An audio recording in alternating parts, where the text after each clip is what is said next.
What I wish I knew before buying pricey hearing aids. Sometimes nature has the answer.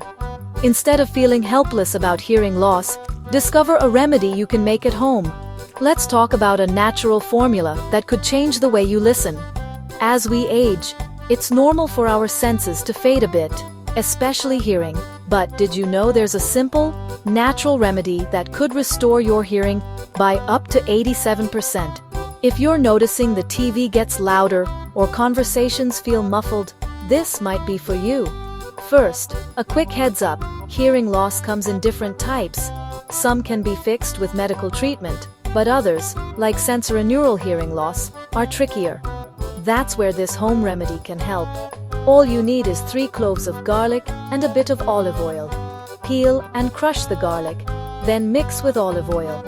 Let it sit for a day, then use a dropper to apply 2 to 3 drops in each ear. Cover with cotton or gauze and let nature do its thing.